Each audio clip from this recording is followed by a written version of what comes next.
Sampurasun Barai Cakra. Sebelum dongengnya dimulai, jangan lupa subscribe, tekan tombol lonceng, terus ditunggu juga nih like dan komennya.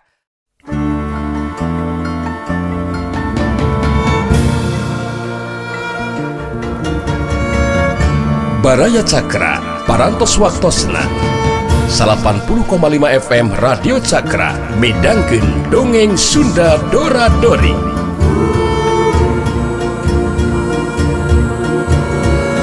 Simkuring sapara kanca ngahaturkeun wilujeng ngadangukeun.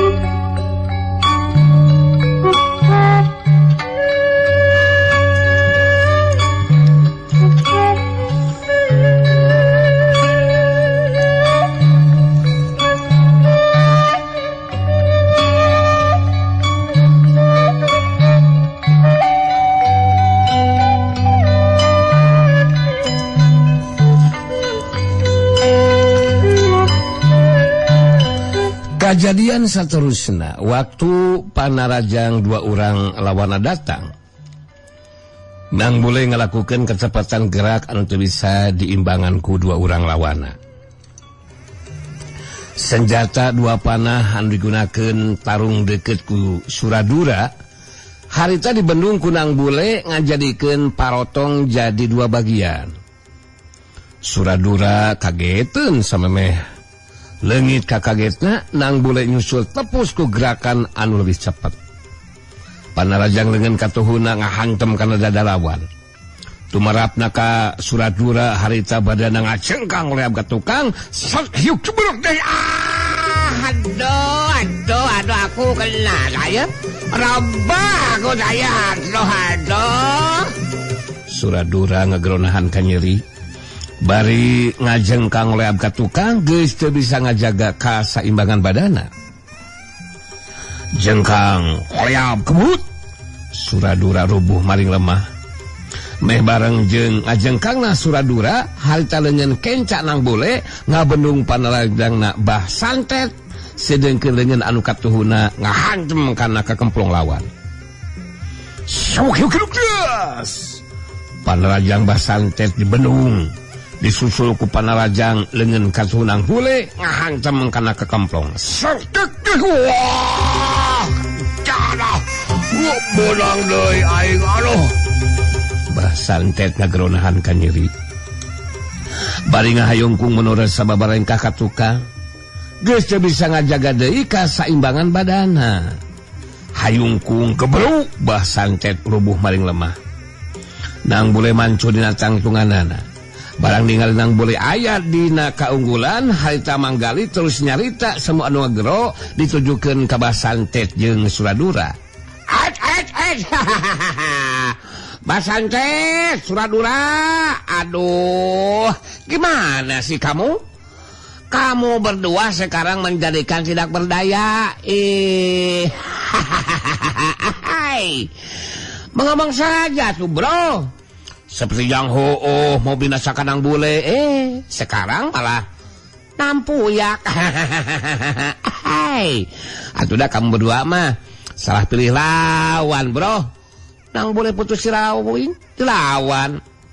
Mau bagaimana kumaha sekarang kamu berdua? Ha? Apakah kamu berdua masih sanggup untuk menghancak lagi pertarungan? Ngomong kayak yang poporongos deui siga nu nguntup. Mau binasakan si rawing. Baru ngayonan incunya saja kamu sudah menjadikan Pak Dara rubuh. Gimana sih lo? Bah Santet jeung Suradura saukur bisa amak kabakung jeung hanjulu hatena di kekeaku manggali. Maranehna duaan berasa henteu percaya kana kejadian anu karanapan dina waktu harita. Sabab sanggeusna robahna kayaan dirina nang bule, maranehna duaan saukur kudu geprakan geus bisa dirubuhkeun ku Nang Bule.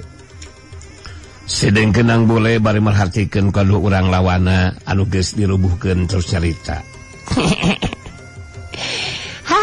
Aduh, jadi ngesang juga ya si gue nya. Hei, bisi maneh duaan masih kene panasarannya. Dekeun sia aing capek ieu. Terus hayang nuliskeun tarung bakal diladenan ku aing mah anjir. Diedankeun ku aing mah. Ngan lamun maneh duaan geus teu sanggup neruskeun tarung, meungeus gancang balik sia. Bebeja ka si Tuan Willem jeung si Kinta Manis ya. Hasok gancang haludang sia.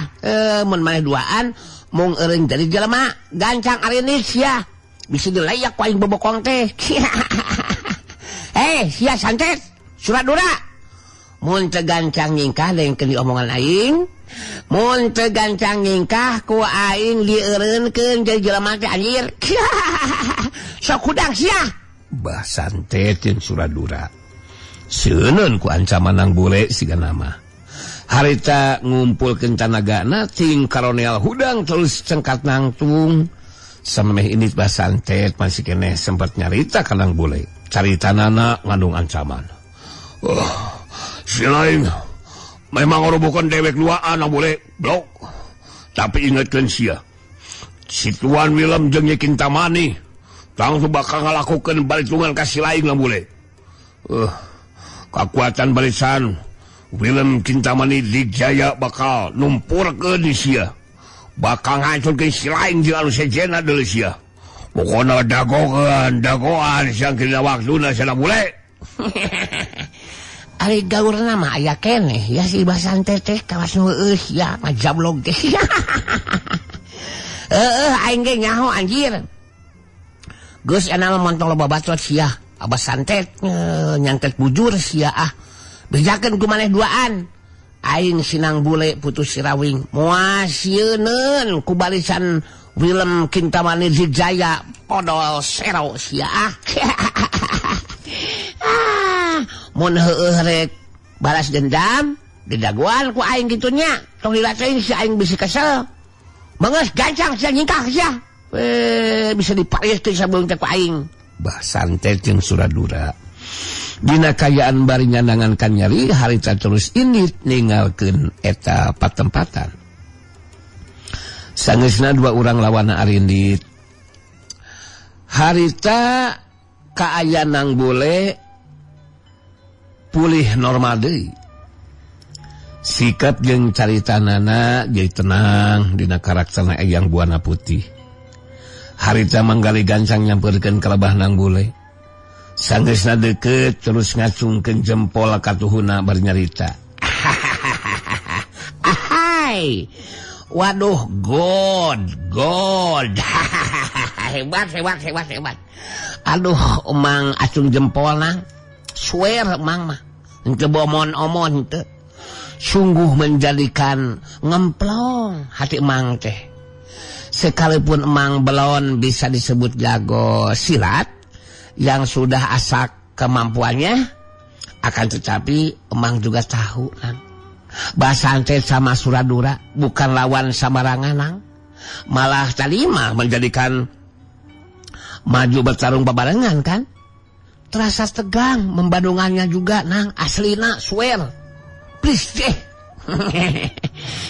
Emang masuk mana kurap wae ngomong teh Memang leres Bah santet sareng Suradura teh saya jago samarangan sih mang. Agi ge tuh nyangki bakal mampu ngungkulan dua orang lawan. Mohon terus dikesakeun nawe kedah kitu pangincennya mangnya. Sedengkeun Rasanti jeung Sandika anu ngabandungan tarung tepikeun ka lekasan, harita jadi pada muji dina jero hatena sabab kemampuan ilmu silat jeung kekuatan tanaga lapisanana jadi leuwih tambah ngaronyar. Rasanti bari merhasikeun ka lebah Nang Bule anu keur ngobrol jeung manggali, harita terus nyalita ditujukeun ka Sandika. Diperhatikan ku abdi. kemampuan ilmu silat sareng kakuatan cara pisan kitu deui ilmu pangencing badana nang boleh jantan langkung ngaronjat lagu hebatnya Kang cobi kumaha nemutkeun pangimutan Kang Lika Kang. Ya nu disaurkeun ku Anti memang lalasanti nemutkeun pangimutan Akang memang kitu. Anu jelas urang bakal langkung ngregreg enak Anti margi pamimpin Barisan Dharma Yuda tos selangkung ngaronjat kemampuan dirina Rasanti jeung Sandika aleureun ngobrolna sabab katinggali nang Bule jeung Manggali daratang nyampeurkeun sangeusna deukeut harita nang Bule ngabagikeun paneutupna ka Rasanti jeung Sandika bae terus nyarita tos mimiti datang ka dieu nu kacariku hadiah sembare teh Bi Anti sakumaha anu disaurkeun ku Aki Rawing ngeunaan saha deui anu bakal miharep kana hadiah sayembara jelas kedah lising harepan ku urang namun bebenah nyusun di kakuatan Barisan Dharma Yuda mah kedah terus dilakukeun Bi Mang nya Rasanti leuwih teu nyarita nu disaisakeun ku hideep memang bener nang ngeunaan bebenah nyusun di kakuatan barisan mah ulah tepikeun kaganggu ku kadasangan jago jeung jawara anu hayang menangkeun hadiah sembara nang sabab pihak urang ulah tepikeun ka kabongohan ku pihak musuh nang. Mang Lika sapamikiran jeung Bi Anti nang anu matak engke dina riungan anu kadua nang salaku anu jadi pamimpin ditungguan kaputusanana ku para anggota Barisan Dharma Yuda ngeunaan tindakan anu kudu dilakukeun ku pihak urang nah urang anu maju ngagempur musuh atawa urang nungguan digempur ku pihak musuh sabab Bi Anti jeung Mang Dika dina riungan kahiji teu bisa mereka putusan nang da eta mah kudu pamimpin anu mutuskeunana kitu tah nang.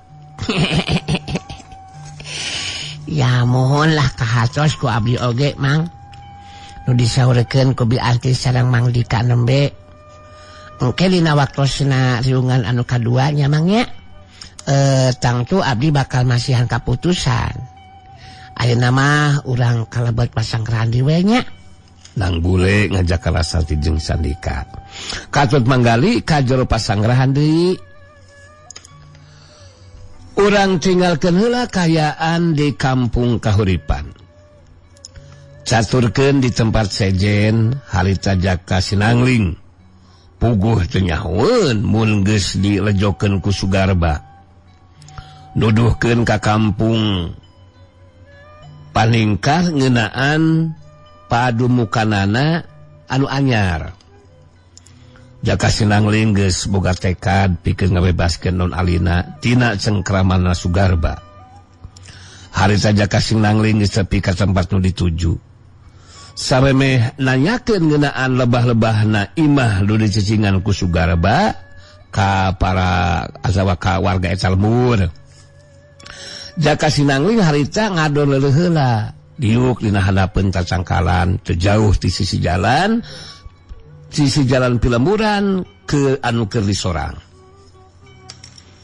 cacar lila leuleuhna harita jaka sinangling jadi kacari perhatianana kutil urang jalma anu harita sarua keur leureuh teu jauh ti sisi jalan anu keur di sorang diri kana kayanana jaka sinangling geus bisa nebak eta jalma teh jelas lain jalma biasa sabab make baju dina wanda jawara nu tiluan teh pikeun dunya kajawaraan mah geus teu asing deui nu saurang mah jawara wanita anu geus aya umuran nelahna teh Antigi si sapasang pedang iblis sedengkeun dua urang jago ngora anu saurang katelah wargana si Gadawaja sedengkeun saurang deui nalah Bintarung si Pereup Besi tiluanana kawilang geus boga ngaran di dunia kajawaraan mah Kajurung kurasa panasaran harita Jaka Sinangling musirkeun kasegecan pandekena ngajadikeun sanajan jarak rada anggang tapi ku Jaka Sinangling bisa kadenge kalawan jelas obrolan eta tilu urang jalma. Jawara wanita antigi si sapasang pedang iblis nu harita keur cumarita. Sakumaha anu geus paheut dibadamikeun antara urang tiluan? Ngeunaan hadiah sayembara teh bakal dibagi tilu kalawan rata. Ngeunaan imbalan kadudukan terhormat ti Tuan Willem lantaran teu leuwih kolot tigana jeung tarug. Andi kaduaan geus masrahkeun mikeun eta kadudukan keur teu anu matak upaya urang teh ulah tepikeun ka gagal mawa babatang Nasirawing keur bukti ka Tuan Willem. Wargana si Gadawaja leuwih teh heula nyarita ditujukeun ka Antigi. Memang benar eta caitan tetigi teh. Ulang tiluan ulah sabikeun ka gagal. Kalah kumaha oge hadiah sayembara kudu bisa beunang ku ulang tiluan. Tapi ulang nganggap enteng ka Sirawing nya. Sabab dina waktu Kang, waktu Sirawing masih kene makalangan dunia kejawalaan. Kasu hebat ilmu silatna. Hebat ya. Bener teh Tarug. Wargana si Gadawaja ngaret ka Bitarug si Perebesi nu diretus ngajawab.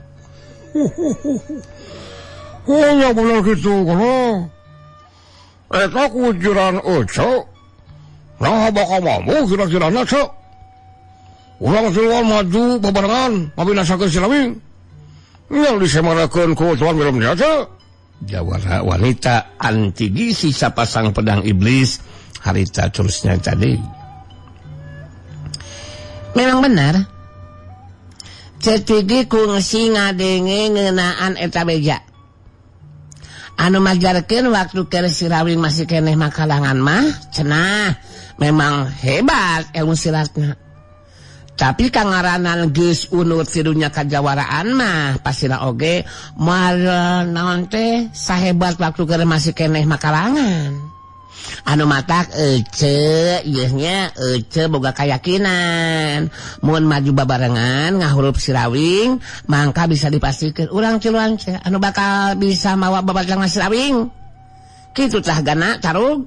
Jaka Sinangling anu ngadengikeun kana eta obrolan puguh we jadi kageteun.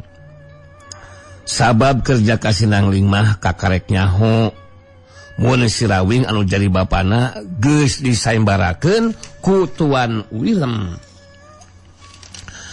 Kalawan katang Tuan anu bakal menangkeun hadiah nyatana anu bisa mawa babatang Sirawing keur bukti ka Tuan Willem.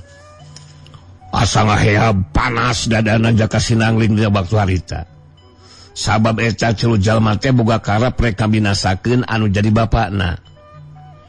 Jaka Sinangling cengkat nangtung bari musirkeun panentepna kalebah tilu jalma anu keur ngalobrol. Harita Jaka Sinangling ngomong dina jur hatena. Kurang ajar. Si Tuan Willem bener-bener kurang ajar. Amarawing tepikeun ka disayembarakeun sagarupa. Eta tilu urang jalma jelas teu bisa diantepkeun. Kangaranan rek binasa ka Amarawing, aing salakun dari anakna kudu bela pati kalau jadi bapana. Keulaanan. Aing kudu cicing kitu wae. Aing kudu ngalakukeun tindakan ka eta urang jalma. Jorelat cilung, cuilat cilung. Sulugedeg. Jaka Sinangling ngajorelat seterusna maju dina tangtunganana teu jauh ti tempat cicingna tilu urang jalma anu boga karep rek ngabinasakeun Sirawing anu jadi bapana. Ningali aya anu datang tur ngarasa asing. Meh dina waktu anu bareng harita tiluanana terus sarengkat nangtung. jawara wanita Antigi si sapasang pedang iblis jeung wargana si Gadawaja sarta Bintarung si Perep Besi pada neuteup ka Jaka Sinangling. Saha Andika?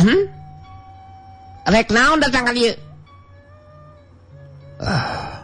Ngaran kuring Jaka Sinangling. Saha? Jaka Sinangling. Sabalikna Andika Ciluan saha?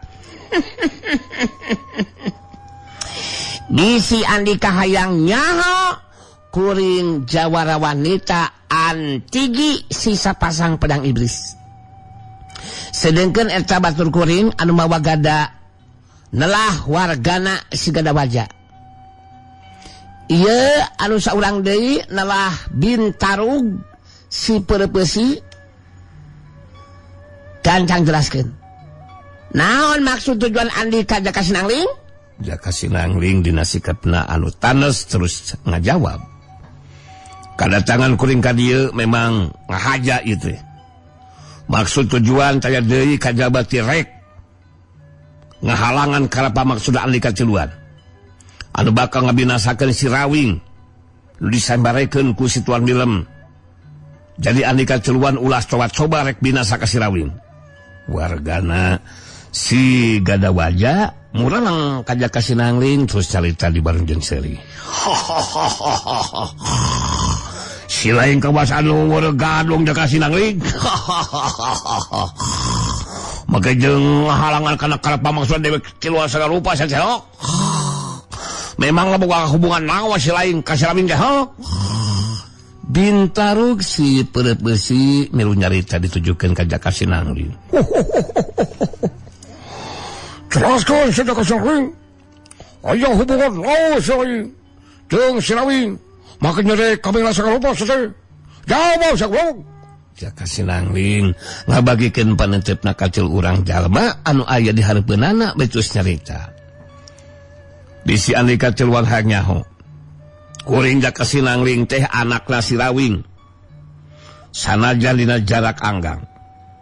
Tapi kuring tadi bisa ngadengikeun kalawan jelas kana obrolan Andika Ciluan.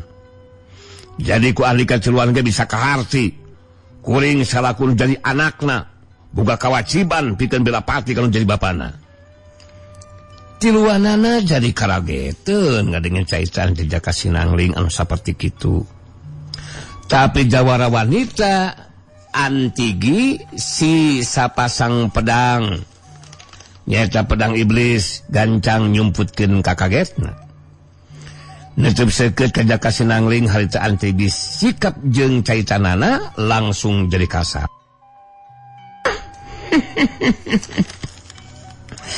Jadi maneh teh rek bela pasti ka si Rawing anu jadi bapak? Dengekeun ku jejewir maneh sa Jaka Sinangling. Aing tiluan geus moal bisa dihalangan ku sasaha. Mun maneh keukeuh rek ngahalangan, bakal ngarasakeun akibatna. Maneh anu bakal dibinasakeun leuwih heula sia. Wargana si Gadawaja milu mairan caitaan ditujukeun ka Jaka Sinangling. Si laing kalakarek anon sasoro hodor sa Jaka Sinangling. Dewi Ciluan mangrupa jagoan nu geus boga ngaran di kajawaran. Jadi si laing murek ngahalangan karep pamaksudan Dewi Ciluan. Eta sarua jeung tebar ku nyawa sia.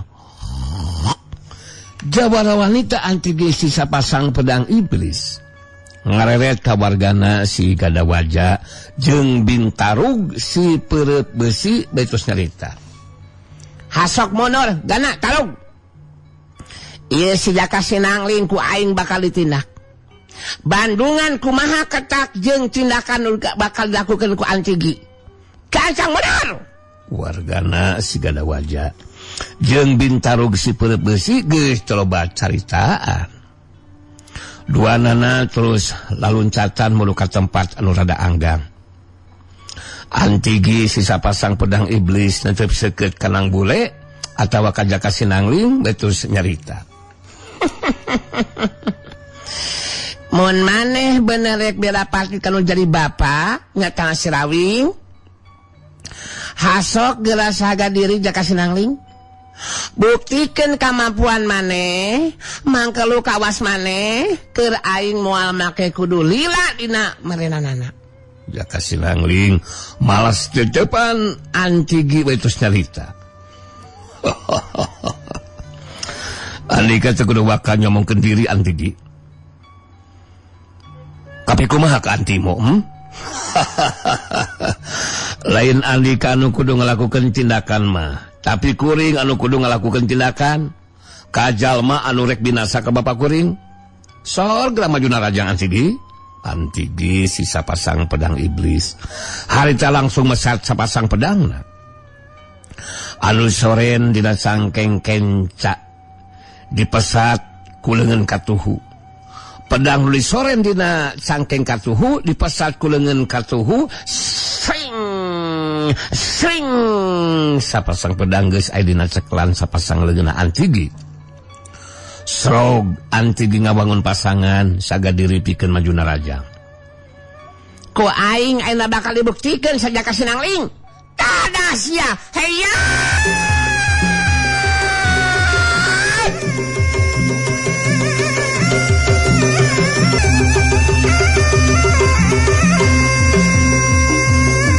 Jorelacung Antigi si sapasang pedang iblis majuna Rajang.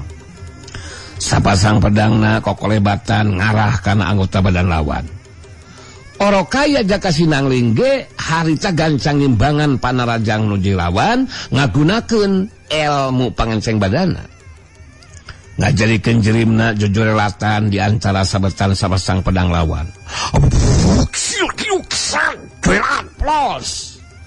Sabetan sapasang pedang Antigi taya nu kena kana sasaran. Sabab jaka sinangling geus ngajoelat dina tempat. Ningali jaka sinangling geus pindah tempat, nyaca ka tempat nu kosong. Harita Antigi si sapasang pedang iblis ngajoelat. Nyusul tepusku panarajang susulan. Jurus pedang digunakeun ku Antigi mangrupa jurus anu khusus. Jarang anu mampu ngagunakeun senjata sapasang pedang seperti kitu. Kacepatan gerak panarajang Antigi jeung kakuatan panarajangna leuwih dironjatkeun. Tapi kacepatan gerak jaka sinangling leuwih cepet batan panarajang anu dilawan. Jaka sinangling ngajorat deui pindah tempat. Sabetan sapasang pedang lawan teu kena kana sasaran. Antigi si sapasang pedang iblis beuki kesel jeung gemes. Sabab geus sababaraha kali panarajang tetep saja anu kena kana anggota badan lawan. Kituna teh lantaran ilmu pangenceng badan jaka sinangling memang leuwih punjul tibatan nu lawan. Antigi si sapasang pedang iblis netep seukeut ka jaka sinangling bertus nyarita. Jaka sinangling, mun bener boga kemampuan ilmu silat tarungna anu bener sia. Ulah ngan saukur ngandalkeun ilmu pangenceng badan wungkul sia. Terus-terusan nyingkahan panarajang lawan. Kang ngadanan carung mah kudu bisa malas narjang kanu dilawan sajaka sinangling. Sok gunakeun senjata maneh jaka sinangling. Jaka sinangling mudar iket anu dipakena. Saterusna jaka sinangling ngagunakeun kakuatan tanaga lapisanana. Iket tina kain teh jadi huras. Eta iket rek dijadikeun senjata ku jaka sinangling. Ningali jaka sinangling rek ngagunakeun iket dijadikeun senjata.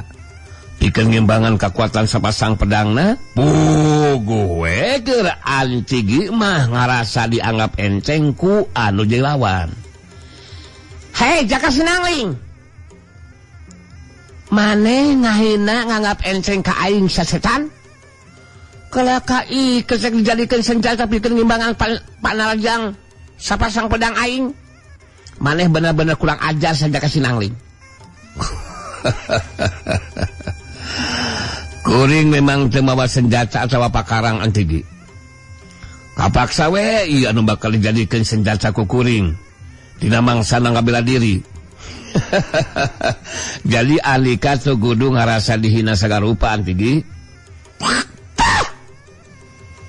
ku aing sakedeng bakal dibuktikan sia Jaka Sinangling. Mangkalu kawas maneh memang kudu jadi korban sabetan sapasang pedang aing sia. Tadah sakurang ajar. Heya.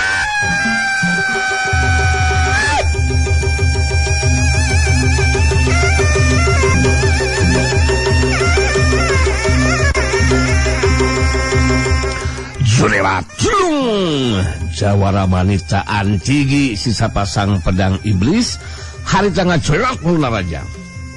Sapasang pedang na kokorebatan ngarahkan anggota badan nuju lawan. Jaka Sinangling anu ngagunakeun ilmu silat layang bajra harita ngimbangan panarajang nuju lawan. Senjata igetna bisa ngabendung naki sapasang pedang lawan. Bantrokan sapasang pedang lawan jeung senjata iketna nyata senjata iket Jaka Sinangling nimulkeun sora anu ngapletrang abu hiuk-hiuk-tang gese waktu sababaraha detik tisanggeus ngabenung sapasang pedang lawan ku senjata iketna harita Jaka Sinangling ningali kesempatan anu hade suku katuhuna najong kana pigelang leungeun kenca lawan. Gerak panarajang Jaka Sinangling geus seperti singkahan. Pedang dina leungeun kenca antigi lepas tina ceklanana. Meh bareng jeung lepasna pedang lawan, harita Jaka Sinangling nyusul tepus ku panarajang susulan. Senjata igetan nyabat kana badan lawan. Tapi antigi rekat naki senjata iket lawan ku pedang dina leungeun katuhuna. Heyuksan futang culung antigi luncat kasukang terus mancuh kentang tunganana bari ngaturing hapanapasna harita jawara wanita antigi si sapasang pedang iblis musirkeun paneutepna ka anu dilawan terus ngomong dengan jur hatena haram sada si Jaka Sinangling cecela gablek kemampuan ilmu silat anu hebat oge malah kasepertan gerak kena memang leuwih punjul tibatan panajang aing gerakanana tajonganana geus sampai disingkahan ku aing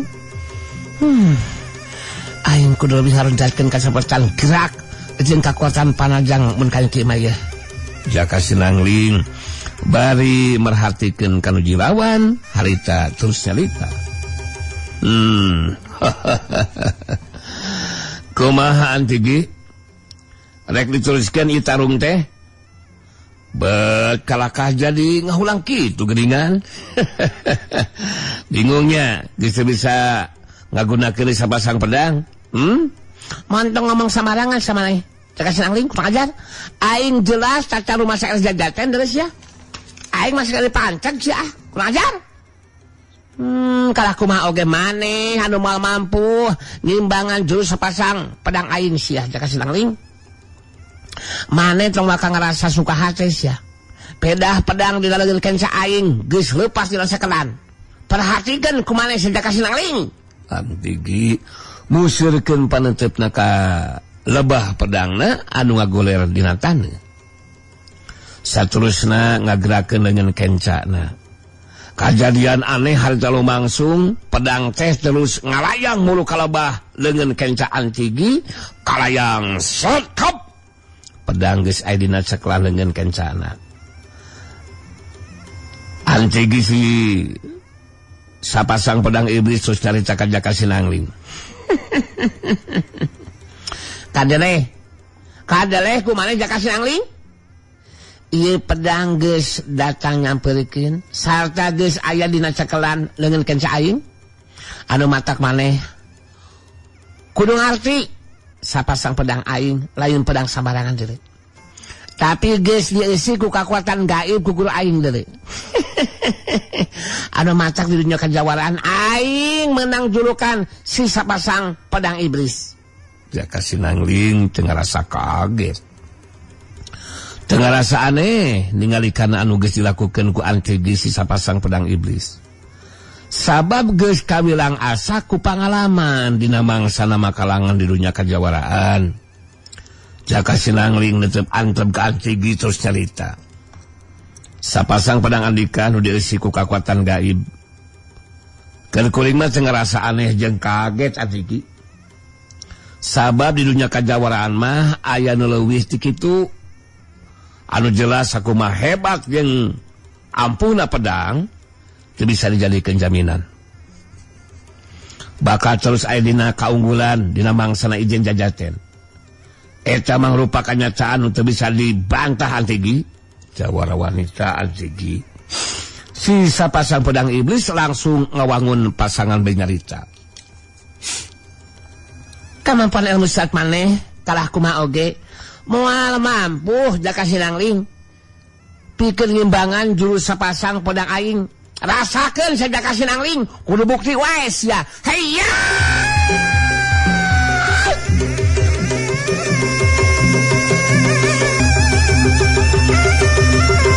Surelacung antigi si sapasang pedang iblis maju dina rajang ngagunakeun jurus anu mampu sarta ngaronjatkeun kecepatan gerak jeung kekuatan panarajangna. Tapi antigi kaget deui we sabab jaka sinangli masih mampu ngabendung sapasang pedang ku senjata ikatna. Syuk nyukang tang. Meh bareng jeung senjata ikatna bendung naki sapasang pedang lawan harita panajang leungeunkeun jaka sinangli ngahantem kana kakemplung anu dilawan. Sat hyukek les. Sedan. Antigi si sapasang pedang iblis ngagerunahan ka nyeri. Bae terus ngahayungkung menurut sababaraeng kakatuka. Ningali kana eta kaayaan harita wargana si Gadawaja ngacirak saterusna mancuh dina tangtunganana di hareupeun jaka sinangling bae terus nyarita. Ilmu sila-sila yang lumayan oke jaka sinangling oi. Tapi sila yang kudu ngarti. Iya senjata gada nu aya dina sakeula leungeun kasu dewek dijieun cenah wajah deuleuy lain cenah oncom sia. Geus loba lawan anu jadi korban ku ieu senjata dewek sia.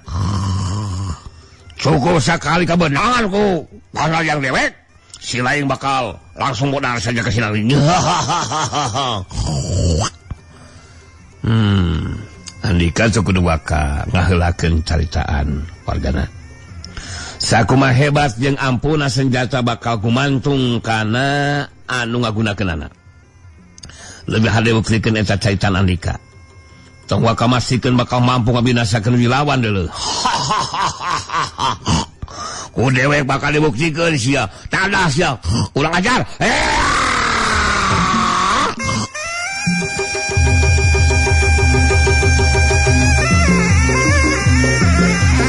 Surelacung wargana si Gadawaja majuna rajang. Angin sameran panarajang senjata gadana lebak kuat karena badan lawan. Babukan senjata gada ngarah karena sirahna jaka sinangling. Tapi wargana jadi kageteun sabab harita